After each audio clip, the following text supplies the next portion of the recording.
bw'oba osimba emmwanyi ng'onoolima emmwanyi weetaaga ebintu ebikulu 3 oba 4.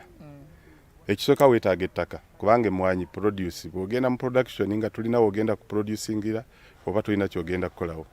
Ekyokubiri weetaaga amagezi, naye amagezi gentegeeza si ge gagenze mu ssomero. Amagezi ga mirundi 2. Olwo amagezi Katonda ge yatuwa, olwo amagezi ga mirundi 3 ge tugenda mu ssomero ne tufuna, olwo amagezi ge tufuna nga Katonda teyagatuwa ne mu ssomero tetugenze. Kati ntegeeza ag'okusatu.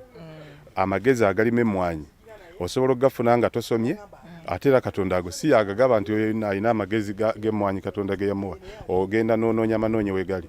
So nafuna okunoonya amagezi ago.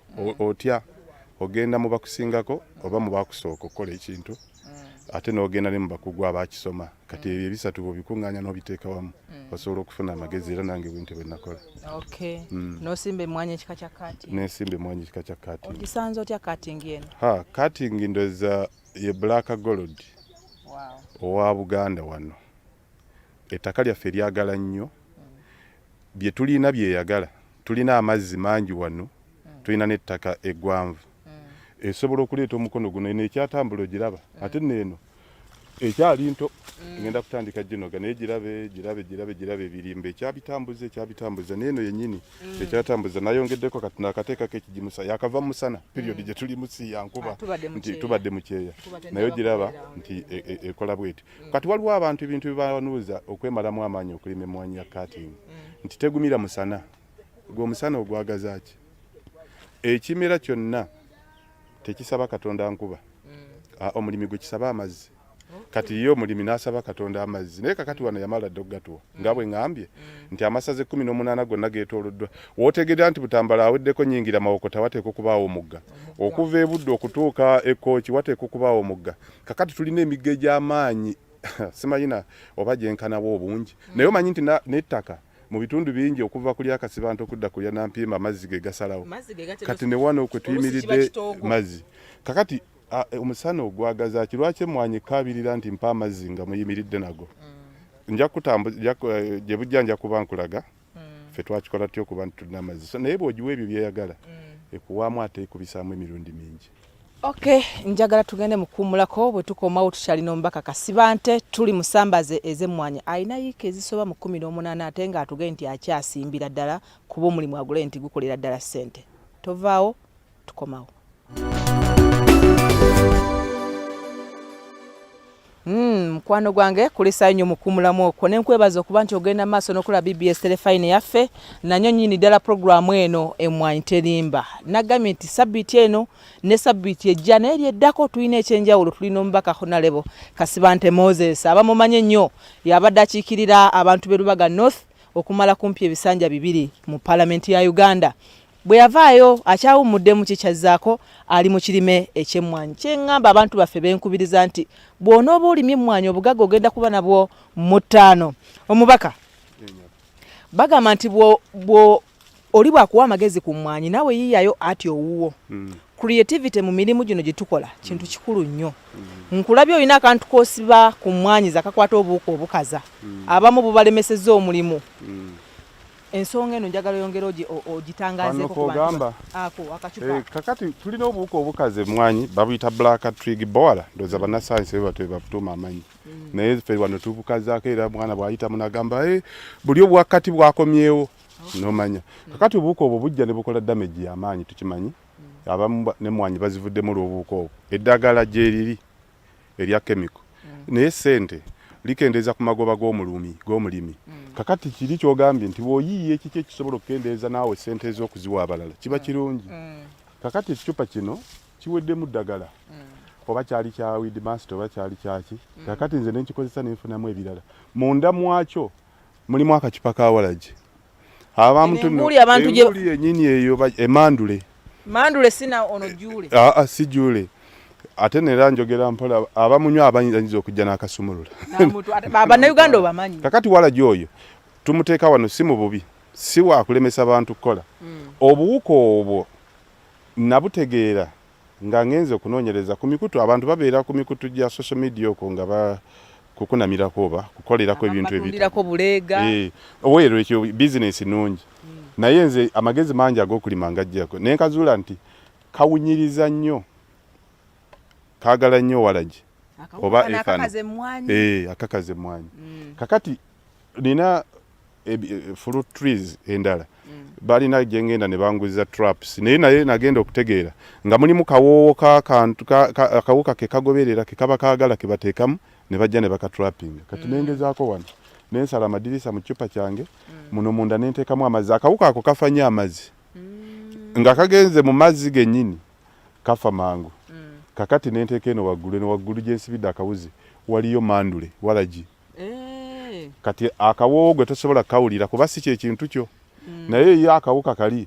akawoowo kyekintu kyako newe kaba mu distance ya mita nga 3 nakitegeera nti kajja ne kamuwunyiriza ne kajja kamufune kati mu process y'okugenda eno kateekwa kugwa mu nyanja mba maze okakwata mu mbeera eyo obuuka ogezezzaako kubutta mu mbeera kuno obuti bwaliko bungi nga bukala naye ekyokugenda sente zange ez'amagoba okuziwa abalala abatunda eddagala eributta ekyo kyo nakigoba ate balikuwa oluusi nga kati gwe tugabana naye mutunzi wa wala gyo baamukola naye ate naye ku bbeeyi ntono ajja kunguza liita 2,000 naye eri bwe nagenda ku liita baŋŋamba 3,000 4,000 kati amagoba nange nengasigaza ebicupa ebiweddemu byenkozesa nensibako sayansi oyo nankolera sayansi oyo mulungi nnyo musharinzeeko n'abantu baffe wewaawo kakati tulabye amazzi tulaba emmwanyi erabika bulungi nekitegeeza nti mu nteekateeka z'okozesa neya irrigation mweri tugamba okufukirira neya irrigation yo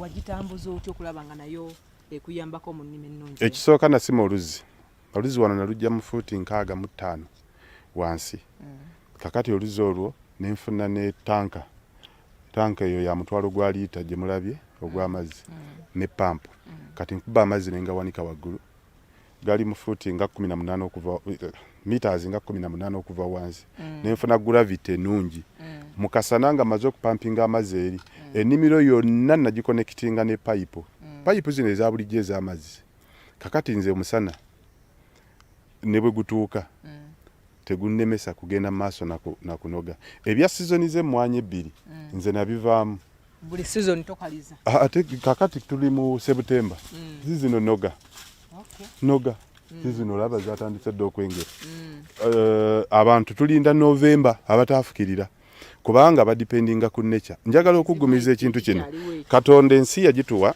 n'atufuula ba co-creator ffe tulina okwongerako amagoba ku bye tulina okufuna mu ebyo byatuwa amazzi yagateeka wansi wano we tulinye weegali twetaaga gatuusa we tugagala Katonda si yali badde atuleetera amazzi agateeke ku kikolo ky'emmwanyi kakati ffe tugajjayo ne gagenda mu tanka omusana bwe gwaka ebimera bisaba ggwe omulimi gwe ng'osaba Katonda enkuba ebimera byo bisaba ggwe era omuntu buli woga nti Katonda atukoze atya naye bitunulira omulimi ne bigamba eririmi lino litukoze tutya kakati ate ffe tetulina buyinza Katonda kumunyiigira nti agenda kwavuwala ebimera nga tobiwadde kye byagala binyiiga n'oyavuwala naye ng'obirina ne baga nti omusajja labe emmwanyi ze bwe zifaanana naye ate yalima eka 10 naye n'abaana bamulemye okuzzaayo ku ssomero kubanga zanyiiga tolina kyoziwa so amazzi tuzigawa aga Katonda bwe gaba nga tayimu yageetuuse emmwanyi terina sizoni mu kunoga ekiina sizoni y'enkuba kakati lwaki tufuna sizoni z'emmwanyi 2 nti n'enkuba etonnya sizoni 2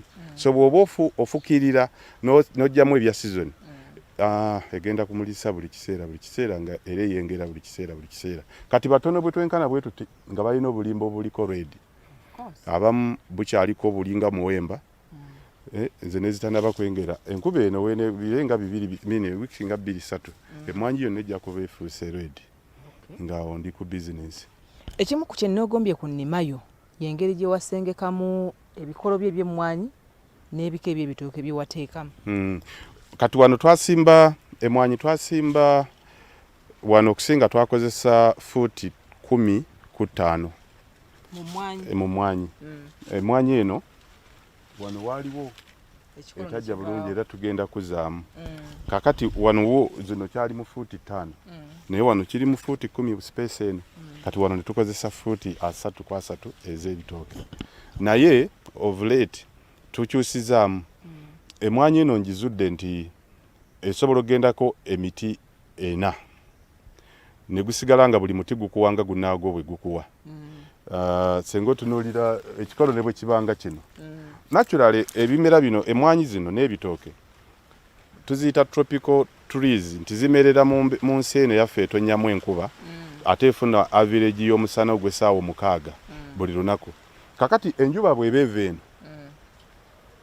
nga nkoze omusaalaba gw'emwanyi yange n'enjiweta n'etunula eno enjuba egenda okutuuka ku ssaawa 6 ono essaawa zo6 aba azikutuddeko ngezze ku eri yatunula eri kati egenda okutuuka ku 12 nga naye essaawa zo6 oli azifunye kakati ono yatunula eno n'oli yatunula eri bo buli ssaawa kuva ku makya okutuuka ku 12 kuva kwemu okutuuka ku 12 bo bayotako hafu so bwe bagenda okugatta wamu nabo mu ssaawa 12 nga booseeko hafu nabo balina essaawa 6 kakati bwe baagaagala batuuka eri ate bo balisiza bulungi wano teweetaaga wakati wa 10 ne 10 okuteekamu ate ekirala naye kati ezo ngenze subsequently nga gyenyongera nkikyusiza kati ebitooke nembimaintainingira mu fuuti 2 ku 2 naye mu layini zezimu ebitooke bino tebirina kubaamu bingi kubanga birina ebizibu byabyo n'ebirungi byabyo mu mwanyi ebirungi byabyo nti ebitooke tebikompiitinga na mwanyi in terms of ekyebalya omanyi waliwo ebimera kati nga naddala kasooli ngenze mulaba nti si mulungi ku bimera binne bano tewali walya kya munne ndowooza baliira wamu baagalana ate kino kirina n'ensuwa y'amazzi olw'ekitetemeeri mu kasana kiyinza okuyambako ku neiba waakyo naye ebibi byakyo nti twetaaga ebitooke ebimpi senga bannaffe abali mu laboratories okutuleetera ebimera varieties batufunira ebitooke ebimpi variety nyimpi ze tusobola okuteeka mu mwanyi kubanga emigogo emiwanvu gikubanye mwanyi ne zituleetera loosi omubaka omulimu guno ogw'okulima emmwanyi abasinga gukalubamu singa abatalina biriisa ensonga eno gw'ogikutte etya kuba emmwanyi eteeka okuba eriisibwa bulungi ekisooka emmwanyi yeeriisa naddala bwetuuka wano ku stage ezetu harvestingirako ez'amakungula abalimi ensobi gye bakola bafuuka baddoona nga tebamanyi n'akwata emmwanyi ze eza kibooko agituusiza ng'agikazizza n'agiguza omuntu ng'agigula mu foomu ya kibooko ye gw'agiguzizza n'agula ne ku mulala n'akuŋŋaanya abalimi bangi abatategedde kye bakola n'atwala kuuma akakuba emmwanyi ne kamuwa obukuta bwabo bonna ng'ate ne ssente yabadondodde kakati nze kyenkola emmwanyi nze ngyetwalira n'egisunsula omuguzi w'emmwanyi gwe ntandika okwogera naye agula kase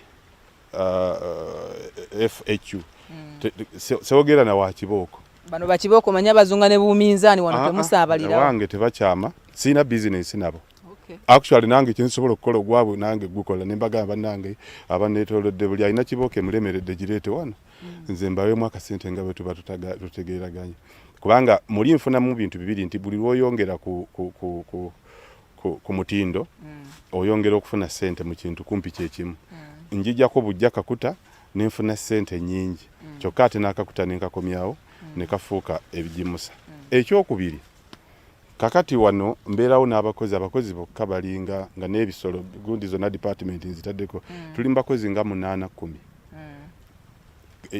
essente zaabwe nzibawanga bwe tuba tukkaanyiza balina okumpa ku bigimusa tewali akkirizibwa omusulo ogw'ekiro kugufuka mu kiyigo abakozi alina okuguteeka mu kidomola kye mu peyiro ye n'ateeka mu kidomola ate bwe tunaabanga gumaze okuwola ne mulaga we ngwagala ebimu byolaba ebigimusa bakuwera ddala ekigimusa nange kennyini sikkirizibwa omusulo gwange bannange abatuliza omusulo kigimusa omusulo gujjudde nitrogen ekigimusa ekimu ku byetaagisa abatuguza NPK ekigimusa kirungi ekyo kye bayita mu NPK nitrogen ekirala potassium ekirala ndoza phosphates kakati nitrogen tumulina tusula naye buli lwokwata ekikopo ky'amazzi egiraasi y'amazzi ekikopo kya caayi n'abanywa akabiya abanywa omwenge baba batutte mu factory ya nitrogen kakati bamala okwonoona ssente ate ne bamala okwonoona ssente ne nitrogen ne bamwonona ne bamuteeka